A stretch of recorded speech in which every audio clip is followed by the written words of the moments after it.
What's going on, YouTube? This is SG1 Sports, and you're watching our college football channel. It's time for the playoff eliminator as we head into week 7 of the 2023 college football season, as the field in a way narrows down, but in a way it also has expanded, and I'll explain that in just a little bit. But let's first take a look at the teams that were already eliminated. So coming into this, these teams already gone, had no chance.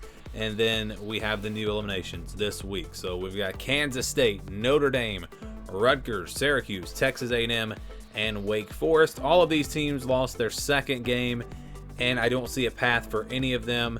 Notre Dame lost to good teams. You could say, well, what if Louisville goes undefeated and Notre Dame finishes, and Ohio State goes undefeated? Would that be enough to get Notre Dame in? I don't think that it would. I think 2 losses and not having the chance to play in a conference championship, that's going to keep Notre Dame out. I just don't see any way for them to get in unless we get, we'd have to get some big-time chaos, more than I could see realistically happening. So I do think Notre Dame is eliminated. And no, it's not just not because you have to have a conference championship. It's just at the end of the season, you're going to have the other teams, the other contenders playing in big games while Notre Dame doesn't play, and they're not going to have a chance to add something to their resume. So I think Notre Dame is gone. I think the rest of these are pretty obvious. You look at Texas A&M, and maybe they still have a chance, but I just don't think that. And I guess I'm not being fair here to Texas A&M because I did keep LSU and Florida in here with 2 losses, but I just look at the fact that they lost to Alabama, and that would mean that they need Alabama to lose 2 games and 2 conference games. I just don't see that happening, whereas LSU still has a chance to beat Alabama.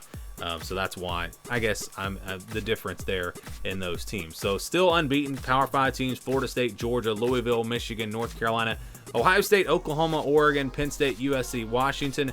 Not really surprised with any of these teams. Oklahoma beating Texas was a bit of a surprise, even though I did pick Oklahoma last week. You look at North Carolina and Louisville, they haven't had too tough of schedules. Louisville did get a huge win over Notre Dame. I think that was a surprise to some people. But overall, not really shocked that we still have these teams, these 11 teams, undefeated. Teams with 1 loss that are still alive, a ton of these teams: Alabama, BYU, Duke, Iowa, Kansas, Kentucky, Maryland, Miami, Missouri, Ole Miss, Oregon State, Tennessee, Texas, UCLA, Utah, Washington State, West Virginia, and Wisconsin.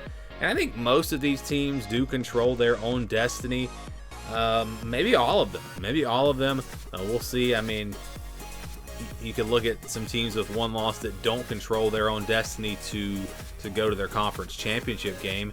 And I don't know if there really are any here. I guess Kentucky, if Georgia goes undefeated, Kentucky's not going to go to the SEC championship. So I'd say, there are some teams, same thing with Maryland, because they lost to Ohio State. So these teams, some of them need some help, some of them control their own destiny. And when we get a little bit further, we'll actually narrow that down, and we'll split these teams up for the teams that do control their own destiny and the ones that will need some help. So 2 losses, but still alive. Again, there's Florida and LSU, and just talked about it. LSU will have an opportunity to play Alabama. That's why I do think they're on here and not Texas A&M. If Alabama were to really stumble and lose 2 games, I guess Texas A&M could be in this conversation as well. Although the loss for Miami this past week definitely does not help Texas A&M. And I know the argument was made by some last week, well, how are these teams going to pass Georgia if Georgia's sitting there with 1 loss and these teams have 2 losses? Remember 2017, Auburn had 2 losses. They beat number 1 Georgia. They went ahead of Georgia. So it could happen, but even if it does not go that way, you could possibly get Georgia in there and one of these teams. So again, if Florida wins out, they win the East, which could happen. They don't need a whole lot of help. They just need Kentucky to lose another game, and then they'll need to win out. And then for LSU, they don't need a ton of help either. So if they win out, they should be in good shape. All they need is Ole Miss to lose a couple of games, which could very easily actually, Ole Miss would just have to lose 1 more game, so that could very easily happen as well. So I just look at these 2 teams still having a realistic path to get to the SEC championship and win it. 2-loss SEC champion absolutely will have an argument, and we'll see. All right, let's go now to the playoff picture. So this is what it looks like, in my opinion, now. And again, this is based off of the just really not being any major upsets. Of course, we could see some minor upsets that could affect things like Ohio State, Michigan, for example. The winner of that game I think now probably is looking pretty good for that number 1 spot if they go undefeated. I think the resume will just be a lot better than Georgia's, and Alabama already has a loss. So I've kind of moved, and somebody actually said this last week, and I got to thinking about it. And yeah, if they go by the resume, Ohio State, Michigan, whoever winds up coming out of the Big Ten, or even Penn State, those teams are going to have the best resume. I think Ohio State and Michigan will both be favored against Penn State.